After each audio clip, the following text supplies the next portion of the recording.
კიდევ ერთხელ მოგესალმებით, კომერსანტის დილა ეთერში და ამჯერად ჩვენი რუბრიკის კონკურენცია და მომხმარებლის უფლებების დაცვა. ამ რუბრიკის დროა, რომლის ფარგლებში, როგორც დავანონსეთ, ძალიან საინტერესო თემაზე უნდა ვისაუბროთ, რომლის შესახებ უფრო მეც ჩვენი სტუმარი გვეტყვით სლავა ფეტელავა, საქართველოს კონკურენციის და მომხმარებლის დაცვის სააგენტოს ეკონომიკური კონკურენციის დეპარტამენტის უფროსია ჩვენთან სტუმრად სტუდიაში. მოგესალმებით ბატონ სლავა, მადლობა მოგზანებისთვის. მოგესალმებით თქვენს მსმენელებს. მადლობა კიდევ ერთხელ და მე გადაცემის დასაწყისში და ჩვენი გადაცემის განმავლობაში დავანონსეთ, რომ უნდა ვისაუბროთ იმ გადაწყვეტილებაზე, რაც მიიღო კონკურენციის სააგენტომ რუსთავის ავტობაზრობასთან დაკავშირებით, რომლის მიმართ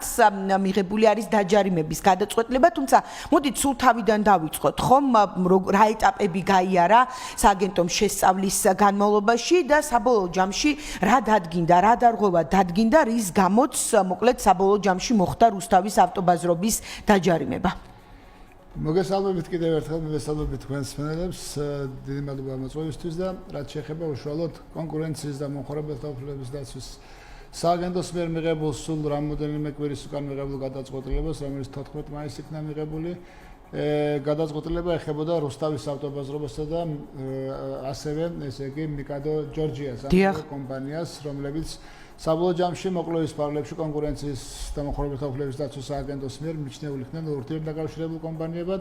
ერთიანი ეკონომიკურ აგენტად და შესაბამისად მათ მიმართ მიღებული იქნა გადაწყვეტილება, რომელიც კონკურენციის შესახებ საქართველოს კანონის მე-6 მუხლის დომინანტური მდგომარეობის ბროდად გამოყენებას გულისხმობს და რომელიც უშუალოდ ესე იგი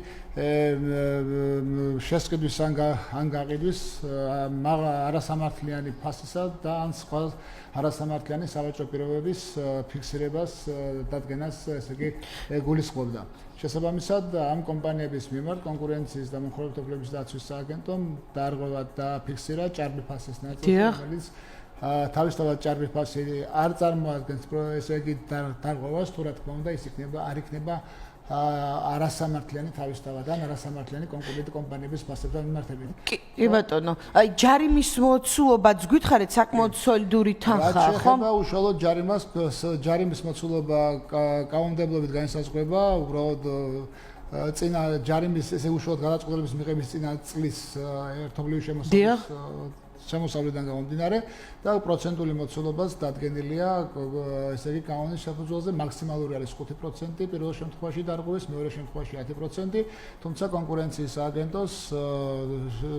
დისკრეციას წარმოადგენს რა მოცულობით იმ 5%-ის ფარგლებში რა მოცულობით დააკისროს ჯარიმა და შესაბამისად ამ შემთხვევაში ორივე კომპანიას ერთობლივად დაეკრისა 828,276 ლარი. კი ბატონო, მოდით დავიწყოთ არსიც გითხარით, აი ჩვენ ვახსენეთ თქვენ ახსენეთ რომ დომინანტური უფლების გამოყენება დაფიქსირდა,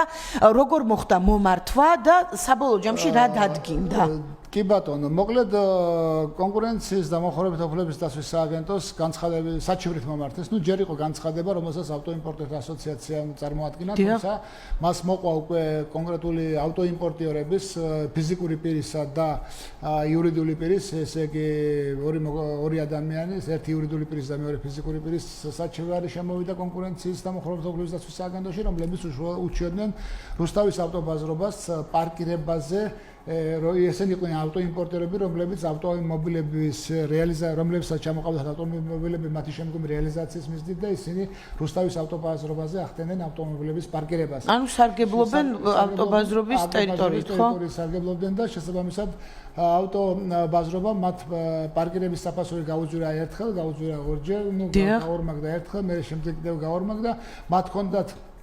როგორც აღმოჩნდა კომუნიკაცია საჩივრიდან გამომდინარე, რაც ჩვენ ნახეთ და მე მოკლევის პროცესშიც გაერკვა, რომ მათ ჰქონდათ კომუნიკაცია ავტობაზრობის ხელმძღვანელობასთან და ჰქონდათ სურვილი არა თლიანად ფასის ბოლომდე შემცირების, არამედ განახევრების, ანუ მათ უნდა ყოფილა ფასის განახევრება, როგორც საჩივარში იყო აღნიშნული, მაგრამ საბოლოო ჯამში მათ ვერ მიაღწიეს შეთანხმებას, 240 კაციანი ხელმოწერა ავტოიმპორტერების 200 კაციანი ხელმოწერა წერილი დოკუმენტი მათ წარუდგინეს ბაზრობის დირექციას და სთხოვეთ რომ შეხვედრა და შესაბამისად ფასის დაწევა, თუმცა ვერ მოხდა და შემდგომ ისინი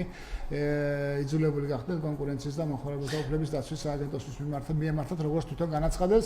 და კონკურენციის და მომხმარებელთა უფლების დაცვის სააგენტომ დასაშობადობის ეტაპზე გონურული ეჭვის საფუძვლებით დაინახა განცხადებით საჩივრით მოგმართეს განცხადება უფრო ადრე იყო ზაფხულში საჩივარი იყო უკვე სექტემბრის ბოლოს 29 სექტემბერს და უკვე 14 ნოემბრიდან კონკურენციის და მომხმარებელთა უფლების დაცვის სააგენტომ დაიწყო მოკვლევა, თუმცა მოკვლევის პირველ ეტაპზე, რომელიც პირველი პერიოდი ჩვენ მოკვლევის განხორციელების 18 თვიანი ვადა მაქსიმალური, მაგრამ პირველი ეტაპი დაწყებიდან 6 თვეში ვღებულობთ გადაწყვეტილებას თუ სირთულის საქმე არის მაშინ ვღებულობთ ესე გადაწყვეტილებას ვადის თაობაზე. ამ შემთხვევაში პირველ 6 თვიან ვადაში მიღებული იქნა გადაწყვეტილება, რომ რუსთავის ავტობაზრობასთან ერთად კონკურენციის და მომხმარებელთა უფლების დაცვის სააგენტოს მოკვლევის ფარგლებში მიღებული ინფორმაციის საფუძველზე გაუჩნდა ეჭვი, გონურული ეჭვი, რომ პროცესში უნდა ჩართულიყო მიკადო ჯორჯიაც და ჩვენ ესე იგი კონკურენციის და მომხმარებელთა უფლების დაცვის სააგენტომ საკუთარი ინიციატივით მოკვლევის პროცესში ჩართო. ანუ მომართვა მიკადოსთან დაკავშირებით არ იყო, ხო? იყო მარტო რუსთავის ავტობაზრობასთან დაკავშირებით და მიკადო ეს უკვე მოკვლევის პროცესში დანახული იმ მასალების კვლევის შედეგებიდან გამომდინარე სააგენტომ უშუალოდ გააფართოვა ესე იგი მოკვლევის სუბიექტები და შესაბამისად ბაზარში მოკვლევის პროცესში ჩართო მიკადო ჯორჯიაც და საბოლოო ჯამში გადაწყვეტილებაც როგორც გითხარით მიღებულია ორივე კომპანიასთან მიმართებაში, იმიტომ რომ ფასებთან მიმართებაში ანუ არასამართლიანად იზრდებოდა, საფუძველი არ არსებობდა პარკირების აქ ფასთან მიმართებაში კონკურენციის და მომხმარებელთა უფლების დაცვის სააგენტომ დაადგინა ის რომ ფასი იყო ჭარბი, ესე იგი ფასის მატება, რომელიც მაგალითად თავიდან გახდა 10 ლარი, ავტობაზრობის შემთხვევაში გახდა მე 15 ლარი, ხოლო მიკადო ჯორჯიას შემთხვევაში 5 ლარი, 10 ლარი და 15 ლარი, ეს ყველა ერთ შემთხვევაში 10 ლარი და 15 ლარი რუსთავის ავტობაზრობის შემთხვევაში და მიკადო ჯორჯიასთან შემთხვევაში 5, 10 და 15 ლარი ჩათვლილი იქნა როგორც ჭარბფასად, ესე იგი მიჩნეულია ჭარბფასად, ჭარბფასი ეს არის ესე იგი ხარჯებს პლუს მარჟა გამოკლებული იმ საბოლოო ფასს და შესაბამისად ეს ჩაითვალა ჭარბად, მაგრამ ჭარბი ფასი როგორც ასეთი თავისთავად არ არის კაუნტარღვევა, თუ რა თქმა უნდა ის არასამართლიანად მაღალი არ იქნება და სწორედ აქ კონკურენციის და მომხმარებელთა უფლების დაცვის სააგენტომ გამოიყენა ის ევროპაში აპრობირებული ფორმები, ესე იგი ტესტირებისა, რომელიც ორეტაპიანი ტესტისა, რომელიც პირველ ეტაპზე სწორედ სიჭარბეს ადგენს, არის სწორედ ჭარბი ფასი და მე შემდგომ ეტაპზე, ტესტის მეორე ეტაპზე, ის არის ორფაზიანი, პირველ ფაზაში ადგენს იმას, რომ ჭარბი ფასი არასამართლიანი არის თუ არა თავისთავად. ანუ ესე იგი თუ შესაძლებელია ჭარბი იყოს ფასი, მაგრამ მას კონდეს გამამართლებელი გარემოებები, ინვესტიციები და ბევრი სხვა მომენტები იყოს ისეთი განხორციელებული, შადებული, რომელიც უშუალოდ ესე იგი პირდაპირ ხარჯები იყოს გაწეული, რომელიც ამართლებდეს შეიძლება ამართლებდეს ამ ფასის სიჭარბეს. ამ შემთხვევაში არ მოხდა. ეს რა თქმა უნდა არ იყო და აქედან გამომდინარე ეს უკვე საკმარისი პირობა იყო იმისთვის, რომ კონკურენციის და მომხმარებელთა უფლების დაცვის სააგენტოს ჩაეთვალა, რომ უკვე არასამართლიანად მაღალი ფასი იყო, მაგრამ მიუხედავად ამისა, მან ამ ტესტის მეორე ეტაპის მეორე ფაზასაც დააკვირდა და ესე იგი არასამართლიანი ფასი, არასამართლიანად მაღალი იყო თუ არა ფასი კონკურენტი კომპანიების ფასებთან მიმართებაში, აი ამის შესწავლას მოახდინა და იქაც დაადგინა, რომ ჭარბი იყო. კი ბატონო, კი ბატონო, თან გამოდის, რომ ამ ბაზრის მოთამაშეებს ავტოიმპორტერებს სხვა არჩევანი არც აქვთ, ხო? ადგილზე არის რა მომენტია, იცით, ეს არის როგორც ასეთი, იქ ამაზეც არის ჩვენ ნამსჯელი გვაქვს ძალიან დიდი გადაწყვეტილებაში, რაც შეეხება არჩევანის თემას, უბრალოდ შემდგომ ეტაპში ბაზარზე ჩნდებიან რამოდენიმე კონკურენტი კომპანიები ჩნდებიან, უფრო დაბალი ფასითაც ოპერირებენ ისინი, თუმცა იმდენად დიდია და იმდენად მაღალია ცნობადობა უშუალოდ რუსთავის ავტობაზრობისა, რომელიც ფაქტობრივად ბრენდია როგორც ასეთი და ავტოიმპორტიერები ახლა ჩვენი სურათის, როდესაც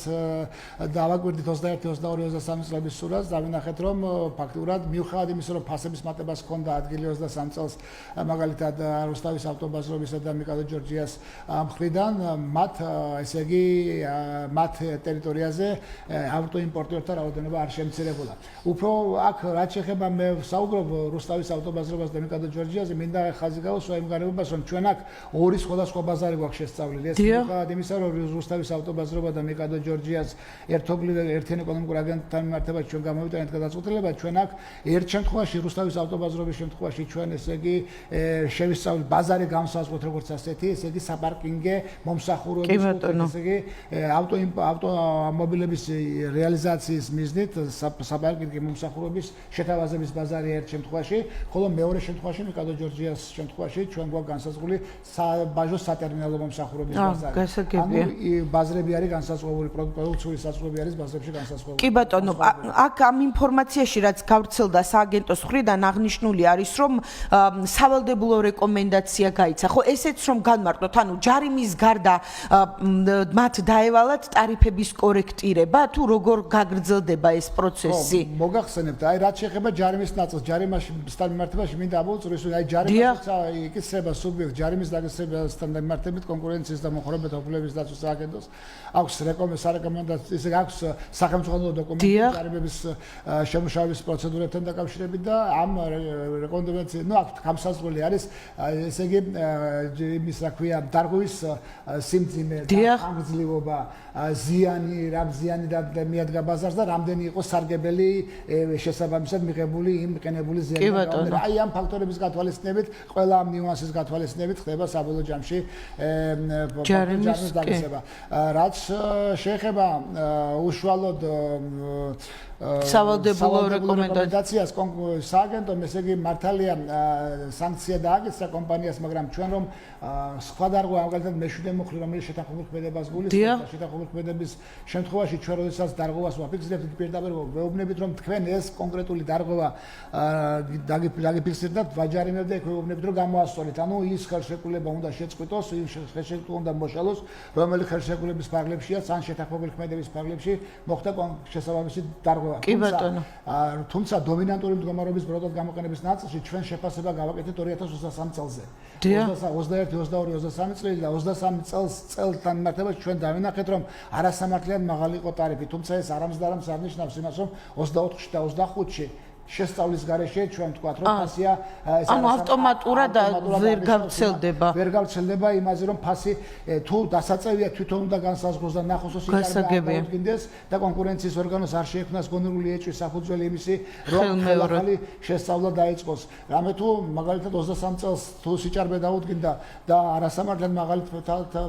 ტარიფი დაუდგინდა, ფასი დაუდგინდა, ეს არამხოლოდ არნიშნავს 24-ში და 25-ში ერთთვისდღეობრივად ცალსახად იმას რომ ამ შემთხვევაში იგივე იმიტომ შეიძლება ხარჯები იყოს სხვა იყოს და ამიტომ სხვა მოცემულებასთან კონდეს საქმე. ამიტომ ჩვენ გავეცით რეკომენდაცია, რომელიც რეკომენდაციის საფუძველზეც ბაზრის ყველა სუბიექტს და ეს რეკომენდაცია ეხება არა მარტო ავტო ესე იგი მომსახურების ბაზარს, არასაპარკინგო მომსახურების ბაზარს, არასაბაჟო სატრანსპორტო მომსახურების ბაზარს, ავტო მომსახურების სფეროში, არამედ ეს ეხება ყველა დომინანტ კომპანიას ზოგადად, ეს ზოგადი რეკომენდაცია, რომელიც რეკომენდაციის ფარგლებში დომინანტი კომპანიამ უნდა წინასწარ განსაზღვროს და შეაფასოს კონკურენციის რისკი. ფაქტურად მან ფასის დადების პროცესში, ფასის ესე იგი დაფიქსირების პროცესში, ფიქსაციის პროცესში მან ფაქტურად გაითვალისწინოს ის, რომ არ იყოს სიჭარბე ისეთი, რომელიც არასამართლიანად მაღალ ფასად შეიძლება იყოს ემიჩნეული და აქ გასათვალისწინებელია, რომ ჩვენ აქცენტი გავუკეთეთ, რომ იმ ესე იგი მსჯელობების გათვალისწინებით, რომელიც მსჯელობებიც ამ გადაწყვეტილებაშია, ეს ეხება მსჯელობებს, რომელიც თავისთავად არასამართლიანად ფასს გულისხმობს, თავისთავად არ უნდა იყოს არასამართლიანი ფასი და მეორე, ესე იგი უნდა იყოს ფაქტურად კონკურენტ კომპანიებთან მიმართებაშიც არ უნდა იყოს არასამართლიანად მაღალი ფასი. ამ კომპონენტებს მიაქციის ყურადღება წინააღმდეგ შემთხვევაში კონკურენციის ორგანო ნებისმიერ შემთხვევაში გონურული ეჭვის წარმოშობის შემთხვევაში საკუთარი ინიციატივით შესაძლებელია დაიწყოს მოკვლევა. კი ბატონო და ბოლოს ამ გადაწყვეტილებასთან დაკავშირებით, ჯარიმასთან დაკავშირებით მიღებულია, თუმცა არის ვადა გასაჩივრებისთვის. ხომ აი რა იურიდიულად როგორ ხდება ახლა პროცესი? კონკურენციის და მომხრობეთა უფლებების დაცვის სააგენტოს გადაწყვეტილებები საჩივრდება, ეს ჩვეულებრივად ის კონსტიტუციური უფლება სუბიექტების ამ შემთხვევაში ისინი ამას ასაჩივრებენ გაცნობიდან ერთი თვის ვადაში აქვს ქალაქ თბილისის სასამართლოში სახალხო სასამართლოში გასაჩივრების უფლება და ამ შემთხვევაში გადაწყვეტილება ჩერდება. ანუ რეალურად აღსრულების პროცესი მისი არ დადგება, სანამ სასამართლო საბოლოო გადაწყვეტილებას არ მიიღებს. ანუ საქმეები ჩვენ ბევრი საქმე გვაქვს, რომელიც დასრულებულია, თუმცა გვაქვს მიმდინარე საქმეები, რომლებიც თუნდაც შარშან წინ არის მიღებული, მაგრამ დღემდე დაუსრულებელია სასამართლო დავების. ანუ ეს სამივე ინსტანცია უნდა გაიაროს შემდეგ, ამის უფლებაც არის, ხო ჩვეულებრივ. პირველ ინსტანციაზე დასრულებული საქმეები რამოდენიმე გვაქვს, თუმცა გადასულია შედარებით და ასე რომ პროცესი გრძელდება. სანამ არ მივა ბოლო ინსტანციამდე შესაბამისად გადაწყვეტილება ანუ კანონიერ ძალას შესულად ვერ შეიძლება კი ბატონო და ჩვენ თითქმის აღარ გვაქვს დრო მაგრამ ერთი ნიუანსიც აღნიშნოთ და ჩვენ არაერთხელ გვითქვამს რამდენად მნიშვნელოვანია რომ თავად ბიზნეს ოპერატორებმა ითანამშრომლონ შესწავლის პროცესში ხომ კონკურენციის სააგენტოსთან ამ შემთხვევაში ასე არ მოხდა როგორც ვიცი დაგჭირდათ დამატებითი ძალისხმევის მოიცით ჩვენ თანამშრომლობის პროცესში ფაქტურად 18 თვე მოვანდომეთ ამ საკითხის შესწავლას ერთ-ერთი ისეთი გადაწყვეტილება, ну ჩვენ ფაქტურად გადაწყვეტილებები 18 თვემდე თითქმის არ მიგვიყვება, ადრე ვასრულებთ გადაწყვეტილებებს, მაგრამ ეს ერთ-ერთი ურთულესი გადაწყვეტილება იყო და ამ გადაწყვეტილების პროცესში ფაქტურად გარკვეული ხელისშემშლელი ფაქტორი იყო სწორედ ის, რომ 24 წლის ივლისიდან მოყოლებული 25 წლის იანვრის ბოლომდე ფაქტურად არ ითანამშრომლეს ინფორმაციის მოწოდების კუთხით, იმიტომ რომ ჩვენ ვითხოვდით ერთეულსაპარკინგ არქივზე დანახარჯების კალკულაციას. ეს არაფრით არ პირდაპირ ხარჯები რა იყო გაწეული და ეს არაფრით არ ჩაგვიშალეს. ამის გამო ჩვენ მოვახდინეთ კომპანიების დაჯარიმება კანონმდებლობა ითვალისწინებს ესე იგი ჯარიმას ამ შემთხვევაშიც ჯარიმა ესე იგი თუ არ ითანამშრომლობ ინფორმაციის მოუწოდებელობაზე ჯარიმა განმეორების შემთხვევაში კიდევ ჯარიმა იზრდება გაზრდა საბოლოო ჯამში 13,000-ით დაჯარიმდნენ პირველ შემთხვევაში არის მეწარმე სუბიექტებს ვაჯარიმებთ ინფორმაციის მოუწოდებელობას 3,000 ეს 3,000 არის დაჯარიმდნენ მე როცა განმეორებით ისევ ადამიანებსა და ვადაში ისევ არ მოგვაწოდეს კიდევ 5,000 დაჯარიმდნენ კიდევ იმის შემდეგ კიდევ არ მოგვაწოდეს და კიდევ 5,000 დაჯარიმდნენ ჯამში 13,000 და 13,000 თითოეული კომპანია ჯამში 26,000 ორივე რაც შეეხება ამის შემდგომ უკვე სასამართლოში შევიტანეთ საარჩელი და შესაბამისად სასამართლომ დაავალდებულა მოეწოდებინა ინფორმაცია ამ ასობაში ფაქტურად 6 თვე გავიდა ივლისიდან უკვე იანვრის ჩათვლით რა. კი ბატონო.